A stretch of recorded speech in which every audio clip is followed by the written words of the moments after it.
Hi friends, പുതിയൊരു വീഡിയോയിലേക്ക് എല്ലാവർക്കും സ്വാഗതം. ഇന്ന് ഞാൻ വന്നത് നല്ല പെർഫെക്റ്റ് ആയിട്ടുള്ള അപ്പത്തിൻ്റെ റെസിപ്പി ആയിട്ടാണ്. നിങ്ങൾക്കിത് ധൈര്യമായിട്ട് ഉണ്ടാക്കാം, ഒരിക്കലും ഫ്ലോപ്പായി പോവില്ല.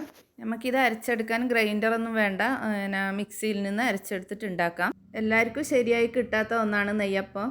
എന്നോട് കുറേ പേര് ആവശ്യപ്പെട്ട ഒരു വീഡിയോ ആണിത്. സാധാരണ എല്ലാവരും നെയ്യപ്പം ഉണ്ടാക്കുക ഗ്രൈൻഡറിൽ നിന്നൊക്കെ അരച്ചിട്ടാണ്. കാരണം അപ്പത്തിൻ്റെ അരിയിൽ വെള്ളം കൂടിപ്പോയാൽ പിന്നെ അപ്പം ശരിയായി കിട്ടുന്നതല്ല. ഞാനും അങ്ങനെ തന്നെയാണ് കേട്ടോ ഉണ്ടാക്കിയിരുന്നത്, ഗ്രൈൻഡറിൽ നിന്നൊക്കെ അരച്ചിട്ട്. നമുക്ക് മിക്സിയിൽ നിന്ന് അരച്ചുണ്ടാക്കുമ്പോഴാണല്ലോ എളുപ്പം. ഞാൻ 3 തവണ ട്രൈ ചെയ്ത് നോക്കിയിട്ടാണ് ഈ വീഡിയോ ഇടുന്നത്. ഇത് എല്ലാവരും ഉണ്ടാക്കുക ഗർഭിണികൾക്ക് 7 മാസത്തിലാണ്. അല്ലെങ്കിലും എല്ലാവർക്കും കഴിക്കാൻ ഇഷ്ടപ്പെടുന്ന ഒന്നാണ് അപ്പം. എണ്ണയും മധുരമൊന്നും കഴിക്കാൻ പറ്റാത്ത ആളാണെങ്കിലും അപ്പം കണ്ടാൽ എന്തായാലും എല്ലാവരോടും കഴിച്ചു പോകും. അപ്പോൾ ഇതെങ്ങനെയാണ് ഉണ്ടാക്കിയെടുക്കുന്നതെന്ന് നമുക്ക് വീഡിയോ കണ്ടു നോക്കാം. നിങ്ങൾക്ക് എൻ്റെ ചാനൽ ഇഷ്ടമാകുന്നുണ്ടെങ്കിൽ ഒന്ന് സബ്സ്ക്രൈബ് ചെയ്ത് സപ്പോർട്ട് ചെയ്യണേ. If you are watching our video for the first time, please subscribe, like, share and comment. അപ്പത്തിൻ്റെ അരി 8 മണിക്കൂർ കുതിർത്തി വെക്കണം. ഞാൻ 1 കപ്പ് പൊന്നി അരി ഇതുപോലെ നിറച്ച് അളന്നെടുത്തിട്ടുണ്ട്. കപ്പ് പഠിച്ചിട്ട് അളക്കരുത്, ഇതുപോലെ നിറച്ച് അളന്നെടുക്കണം. നിങ്ങൾക്ക് വീഡിയോയിൽ കാണുന്നുണ്ടാവുമല്ലോ, അളവ് തെറ്റിയാൽ വെള്ളത്തിൻ്റെ അളവെല്ലാം തെറ്റും. പൊന്നി അരിക്ക് ഓരോ പേരുണ്ടാവുമല്ലോ, ഇത് 7 സ്റ്റാർ HMT ആണ്. ഇനി ഇതിൻ്റെ കൂടെ 1/2 കപ്പ് നേരിയ അരി ചേർത്ത് കൊടുക്കണം. പുഴുങ്ങലരി അളന്നെടുത്ത പോലെ തന്നെ നിറച്ചും അളന്നെടുത്തതാണ്. ഇനി നമുക്കിതൊരു 3-4 തവണ കഴുകിയെടുക്കാം. ഇനി ഇത് കുതിരാൻ വേണ്ടിയിട്ട് ഇതിൽ നിറയെ വെള്ളം ഒഴിച്ച് കൊടുക്കാം. ഇതൊരു 8 മണിക്കൂർ കുതിർത്തി വെക്കണം. 8 മണിക്കൂറിന് ശേഷം നമ്മൾ കുതിർത്തി വെച്ച അരി നന്നായിട്ട് കുതിർന്ന് വന്നിട്ടുണ്ട്. ഇനി നമുക്കിത് 2-3 തവണ കഴുകി എടുത്തിട്ട് അരിപ്പയിലേക്ക് മാറ്റിയിട്ട് വെള്ളം ഡ്രെയിൻ ചെയ്തെടുക്കണം. ഇപ്പോൾ ഇതിലുള്ള വെള്ളമൊക്കെ പോയിട്ടുണ്ട്. ഇനി നമുക്കിത് പൊടിച്ചെടുക്കണം. ഇതൊരു ജാറിലേക്ക് മാറ്റി കൊടുക്കാം. ഞാനിത് 2-3 പ്രാവശ്യമായിട്ട് പൊടിച്ചെടുക്കുന്നുണ്ട്. കുറേശ്ശായിട്ട് പൊടിച്ചെടുക്കുമ്പോൾ നല്ലോണം പൊടിഞ്ഞ് കിട്ടും. ഇനി ഇതിൽ 2-3 ഏലക്കായ അതിൻ്റെ തൊലി മാറ്റി കളഞ്ഞിട്ട് ഇതിൽ ചേർത്ത് കൊടുത്തിട്ട് പൊടിച്ചെടുക്കാം. അപ്പോൾ അരി മുഴുവനും ഞാൻ പൊടിച്ചെടുത്തിട്ടുണ്ട്. ഇനി നമുക്ക് ഇതിൽ ചേർക്കാനുള്ള വെള്ളം അളന്നെടുക്കണം. അപ്പോൾ ഇത് 1 കപ്പ് അളവാണ്. ഇതുപോലെ 1 കപ്പ് അളവിൽ ഞാൻ ഇതിലേക്ക് ഒഴിച്ച് കൊടുക്കുന്നുണ്ട്. ഇനി 1/2 കപ്പ് വെള്ളം കൂടി ഇതിലേക്ക് ചേർത്ത് കൊടുക്കാം. 1/2 കപ്പ് വെള്ളം അളന്നെടുത്തിട്ട് നമ്മൾ പൊടിച്ച് വെച്ച അരിയിലേക്ക് ചേർത്ത് കൊടുത്തിട്ട് മിക്സ് ചെയ്തെടുക്കാം.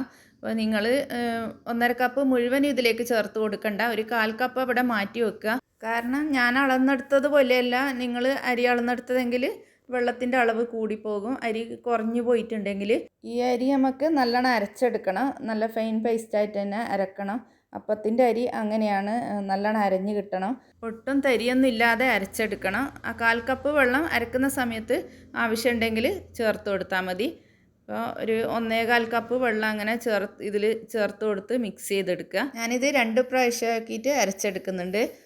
പിന്നെ അരി അരച്ചെടുക്കുമ്പോൾ ഒന്ന് നിർത്തി അരച്ചെടുക്കുക. അരി ചൂടായി പോകാതെ അരച്ചെടുക്കണം. നമ്മൾ ആദ്യം പൊടിച്ചെടുക്കുന്നത് കൊണ്ട് നമുക്ക് വേഗം അരഞ്ഞ് കിട്ടും. അല്ലെങ്കിൽ കുറേ സമയം അരി അരച്ചെടുക്കുമ്പോൾ അരി നല്ലോണം ചൂടായി പോകും. അപ്പോൾ അപ്പം ശരിയാകുകയില്ല. ഇത് നമ്മൾ ഗ്രൈൻഡറിൽ നിന്നൊക്കെ അരച്ചതുപോലെ തന്നെ കിട്ടും. ഈ ഒരു കട്ടിയിലാണ് കേട്ടോ ഞാൻ അരച്ചെടുത്തത്. അതുകൊണ്ട് ഞാൻ പറഞ്ഞതുപോലെ തന്നെ ചെയ്യാം. 1/2 കപ്പ് വെള്ളം അളന്ന് വെച്ചത് 1/4 കപ്പ് ഈ പൊടിയിലേക്ക് ചേർത്ത് മിക്സ് ചെയ്തെടുത്തിട്ട്, എന്നിട്ട് നമ്മൾ അരച്ചെടുക്കുമ്പോൾ വെള്ളം കുറവുണ്ടെങ്കിൽ ബാക്കി 1/4 കപ്പ് വെള്ളം കൂടി ചേർത്ത് അരച്ചാൽ മതി. ഇനി നമുക്കിതിലേക്ക് ഒരു 3/4 കപ്പ് പഞ്ചസാര ചേർത്ത് കൊടുക്കണം. പിന്നെ ഒരു 3/4 ടീസ്പൂണ് ഉപ്പും ചേർത്ത് കൊടുത്ത് നല്ലോണം മിക്സ് ചെയ്തെടുക്കാം. 3/4 കപ്പ് പഞ്ചസാര മെഷർമെൻറ്റ് കപ്പിൽ തന്നെ അളന്നെടുക്കണം കേട്ടോ. 1/2 കപ്പ് അളക്കുക, എന്നിട്ടൊരു 1/4 കപ്പിൻ്റെ അളവിലും അളന്നെടുക്കുക. അപ്പോൾ കറക്റ്റ് മധുരമായിരിക്കും. അപ്പോൾ ഇത് ഞാൻ നല്ലോണം മിക്സ് ചെയ്തെടുത്തിട്ടുണ്ട്. നമ്മൾ ചേർത്ത് കൊടുത്ത പഞ്ചസാരയൊക്കെ അലിഞ്ഞ് വന്നിട്ട് ഈ ഒരു കട്ടിയിലാണുള്ളത്. ഇനി ഒരു 3 മണിക്കൂറായിട്ട് നമ്മൾ ഈ അപ്പം ചുട്ടെടുക്കാവൂ. അതുവരെ നമുക്കിവിടെ അടച്ചു വെക്കാം. 3 മണിക്കൂറിന് ശേഷം നമുക്ക് അപ്പം ചുട്ടെടുക്കാം. നമ്മൾ നേരത്തെ പഞ്ചസാര മിക്സ് ചെയ്ത് വെച്ചപ്പോൾ ഈ ഒരു കട്ടി ഉണ്ടായിരുന്നില്ല. ഇപ്പം കുറച്ചും കൂടി കട്ടിയായി വന്നിട്ടുണ്ട്. ഈ ഒരു കട്ടിയിലാണ് നമുക്ക് അരി കിട്ടേണ്ടത്. ചുട്ടെടുക്കുന്നതിന് മുമ്പ് നമുക്കിത് നല്ലോണം ഇളക്കി കൊടുക്കാം. ഇതിൻ്റെ അടിഭാഗത്ത് കട്ടിയായിട്ടുണ്ടാകും, അതൊക്കെ ഇളക്കി മിക്സാക്കി എടുക്കണം. ഇത് ഞാൻ നല്ലോണം മിക്സ് ചെയ്തെടുത്തിട്ടുണ്ട്. ഇനി നമുക്കിത് പൊരിച്ചെടുക്കാൻ വേണ്ടിയിട്ട് അധികം കുഴിയില്ലാത്ത കടായി എടുക്കണം. ഞാനിത് വെളിച്ചെണ്ണയിലാണ് പൊരിച്ചെടുക്കുന്നത്. വെളിച്ചെണ്ണയാണ് നല്ലത്. എണ്ണ കൂടുതൽ ഒഴിച്ച് കൊടുക്കണ്ട, ഇതുപോലെ ഇത്ര ഒഴിച്ച് കൊടുത്താൽ മതി. എന്നിട്ട് നമ്മളൊരു 4-5 അപ്പം ചുട്ട് കഴിഞ്ഞാൽ എണ്ണ കുറയും. അപ്പോൾ കുറച്ചും കൂടി ഒഴിച്ചു കൊടുത്താൽ മതി. ഒരു തവി മാവ് ഞാൻ അളന്നെടുത്തിട്ടുണ്ട്. ഇനി നമുക്ക് മീഡിയം ചൂടുള്ള എണ്ണയിലേക്കാണ് ഒഴിച്ചു കൊടുക്കേണ്ടത്. മീഡിയം ഫ്ലെയിമിൽ വെക്കുക. ഇത് വലിയ അടുപ്പാണ്, അതുകൊണ്ട് ഞാനൊരു മീഡിയം ഫ്ലെയിമിൽ വെച്ചിട്ടുണ്ട്. എണ്ണ ഓവർ ചൂടാകണ്ട, അതുപോലെ ലോ ഫ്ലെയിമിൽ വെച്ചിട്ട് ഒഴിക്കരുത്. ഒരു മീഡിയം ഫ്ലെയിമിൽ വെക്കണം. എന്നിട്ട് ചുട്ടെടുക്കുക. ഇതുപോലെ നടുഭാഗത്തുനിന്ന് പൊങ്ങി വരുന്ന സമയത്ത് സൈഡിലേക്ക് മാറ്റി കൊടുത്തിട്ട് ഇതുപോലെ എണ്ണ നടുഭാഗത്ത് ഒഴിച്ചു കൊടുക്കുക. ഇതിൻ്റെ നടുഭാഗം അങ്ങനെ ഓവറായിട്ട് പൊങ്ങി വന്നിട്ടൊന്നുമില്ല, കഴിക്കാൻ ടേസ്റ്റ് ഉണ്ട്. ചിലപ്പോൾ അങ്ങനെ നടുഭാഗത്ത് വല്ലാതെ കട്ടിയായിട്ടുണ്ടാകും. ഇതിൻ്റെ സൈഡൊക്കെ ചെറുതായിട്ടൊന്ന് കളറ് മാറുമ്പോൾ നമുക്കിത് എണ്ണയിൽ നിന്ന് കോരി മാറ്റാം. വല്ലാതെ കളറ് മാറാൻ വെക്കണ്ട, അപ്പോൾ സോഫ്റ്റ് കുറഞ്ഞു പോകും. ഇതുപോലെ ചെറുതായിട്ടൊന്ന് കളറ് മാറി വന്നാൽ മതി. എന്നിട്ട് ഇതുപോലെ ഒന്ന് ചെരിച്ച് സൈഡിലേക്ക് വെച്ച് കൊടുത്താൽ മതി. അപ്പോൾ എണ്ണ കുറേ ഭാഗം വാർന്ന് കിട്ടും. പിന്നെ നമ്മളിതിൽ ഒഴിക്കുന്നതിന് മുമ്പായിട്ട് ഒന്ന് ഇളക്കി കൊടുക്കണേ. ഓരോന്ന് ഒഴിച്ച് കൊടുക്കുമ്പോൾ ഇതുപോലെ ഒന്ന് ഇളക്കി കൊടുത്തിട്ട് ഒഴിച്ച് കൊടുക്കുക. ഇനി നമുക്ക് ബാക്കിയുള്ളതും ഇതുപോലെ തന്നെ ഉണ്ടാക്കിയെടുക്കാം. നിങ്ങൾക്കെല്ലാം ക്ലിയറായിട്ട് ഉണ്ടാവുമെന്ന് വിചാരിക്കുന്നത് എല്ലാം മനസ്സിലായി കാണുമല്ലോ. അപ്പോൾ തുടക്കക്കാർക്ക് ഇതൊക്കെ ഒന്ന് ശ്രദ്ധിച്ചാൽ നന്നായിട്ട് അപ്പം ഉണ്ടാക്കിയെടുക്കാൻ പറ്റും. ഈ ഒരു അപ്പം നമ്മൾ അരച്ചിട്ട് 3 മണിക്കൂർ റെസ്റ്റ് ചെയ്യാൻ വെച്ചിട്ടാണല്ലോ ഉണ്ടാക്കിയെടുക്കുന്നത്. അപ്പം ഞാൻ വേറൊരു രീതിയിലും ഉണ്ടാക്കി നോക്കിയിട്ടുണ്ട്. അതെങ്ങനെയാണ് ഉണ്ടാക്കിയതെന്ന് വെച്ചാൽ നമ്മൾ എടുത്ത അളവെല്ലാം കറക്റ്റ് തന്നെയാണ്. അതേപോലെ തന്നെയാണ് അരച്ചെടുത്തതും. എന്നിട്ട് അത് 1 മണിക്കൂറേ ഞാൻ റെസ്റ്റ് ചെയ്യാൻ വെച്ചിട്ടുള്ളൂ. അത് നമ്മൾ പൊടിച്ച അരിയിലേക്ക് വെള്ളം ചേർക്കുന്ന സമയത്ത് 1 ടേബിൾ സ്പൂണ് ആമീസ് പത്തിരിപ്പൊടിയും ചേർത്ത് കൊടുത്ത് മിക്സ് ചെയ്തെടുത്തിട്ടുണ്ട്. എന്നിട്ടാണ് അരച്ചെടുത്തത്. എന്നിട്ട് 1 മണിക്കൂർ റെസ്റ്റ് ചെയ്യാൻ വെച്ചതിന് ശേഷം ചുട്ടെടുത്തതാണ്. അങ്ങനെ ഉണ്ടാക്കിയെടുത്ത അപ്പം എങ്ങനെയുണ്ടെന്ന് ഞാൻ വീഡിയോയിൽ കാണിച്ചു തരുന്നുണ്ട്.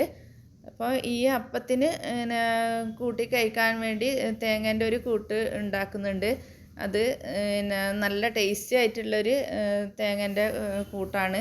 അപ്പോൾ ആ വീഡിയോയും കൂടി ഒന്ന് കണ്ടു നോക്കുക. തുടക്കക്കാർക്ക് അതൊരു ഉപകാരപ്പെടും. എല്ലാം കറക്റ്റ് അളവിലെടുത്തിട്ട് ഉണ്ടാക്കിയെടുക്കാൻ പറ്റും. അപ്പം എല്ലാം ഉണ്ടാക്കി കഴിഞ്ഞിട്ടുണ്ട്. 12 അപ്പം കിട്ടിയിട്ടുണ്ട്. നല്ല സോഫ്റ്റ് ആയിട്ടുള്ള നല്ല ആര് വന്നിട്ടുള്ള അപ്പമാണ്. പിന്നെ ഈ അപ്പം പിറ്റേ ദിവസം കഴിക്കാനും സോഫ്റ്റ് ഉണ്ട്. അപ്പോൾ എല്ലാവരും ട്രൈ ചെയ്ത് നോക്കുക. പിന്നെ ഇതാണ് ഞാൻ ആമീസ് പൊടി ചേർത്തിട്ട് ഉണ്ടാക്കിയ അപ്പം. 1 മണിക്കൂർ റെസ്റ്റ് ചെയ്യാൻ വെച്ചിട്ട്. ഇതും കുഴപ്പമൊന്നുമില്ല, ആര് വന്നിട്ടുണ്ട്, സോഫ്റ്റും ഉണ്ട്. എനിക്കിതിലും പെർഫെക്റ്റ് ആയിട്ട് തോന്നിയത് പത്തിരിപ്പൊടി ചേർക്കാത്ത 3 മണിക്കൂർ റെസ്റ്റ് ചെയ്യാൻ വെച്ചിട്ട് ഉണ്ടാക്കിയ അപ്പമാണ്. അപ്പോൾ നിങ്ങളുടെ അഭിപ്രായം ഒന്ന് അറിയിക്കുക. എല്ലാവരും ട്രൈ ചെയ്ത് നോക്കുക. ഇനി നമുക്ക് ഈ ഒരു തേങ്ങാക്കൂട്ട് എങ്ങനെയാണ് ഉണ്ടാക്കുന്നതെന്ന് നോക്കാം. അതിന് വേണ്ടിയിട്ട് ഞാൻ 2 മണിക്കൂർ കുതിർത്തി വെച്ച കടലക്ക പരിപ്പാണിത്. 1/4 കപ്പ് കടലപ്പരിപ്പാണിത്. ഇത് ഞാൻ കഴുകി എടുത്തിട്ട് ഈ പാത്രത്തിലേക്ക് ഇട്ട് കൊടുത്തിട്ടുണ്ട്. ഇതിലേക്ക് കുറച്ച് ഉപ്പും ആവശ്യത്തിനുള്ള ഉപ്പും വെള്ളവും ചേർത്ത് തിളച്ച് വന്നാൽ ഫ്ലെയിം കുറച്ചിട്ട് വേവിച്ചെടുക്കാം. നമുക്ക് കുക്കറില്ലാതെ വേഗം വെന്ത് കിട്ടും. ഈ ഒരു തേങ്ങ റെഡി ആകുമ്പോഴത്തേക്ക് പരിപ്പും വെന്ത് കിട്ടും. ഒരു വലിയ തേങ്ങയാണിത്. ഇതിലേക്ക് 1/2 കപ്പ് പഞ്ചസാര ചേർത്ത് കൊടുക്കാം. ഒരു വലിയ തേങ്ങക്ക് 4 ടേബിൾ സ്പൂണ് കടലപ്പരിപ്പാണ് വേണ്ടത്. അപ്പോൾ ഈ ഒരളവിലെടുക്കുക. ഇനി ഇതിൽ ഫ്ലേവറിന് വേണ്ടിയിട്ട് കുറച്ച് ഏലക്കായ് പൊടി ചേർത്ത് കൊടുത്തിട്ടുണ്ട്, ഒരു 1/4 ടീസ്പൂൺ അങ്ങനെ. ഇനി 1 ടേബിൾ സ്പൂണ് നെയ്യ് ചേർത്ത് കൊടുക്കുക. പിന്നെ ഒരു 1.5 കപ്പ് വെള്ളവും ചേർത്ത് കൊടുത്തിട്ട് ഫ്ലെയിം ഓൺ ചെയ്ത് കൊടുത്തിട്ട് ആദ്യം ഹൈ ഫ്ലെയിമിൽ വെച്ചിട്ട് വെള്ളം കുറച്ച് വറ്റി വരുന്ന സമയത്ത് മീഡിയം ഫ്ലെയിമിലാക്കി കൊടുത്താൽ മതി.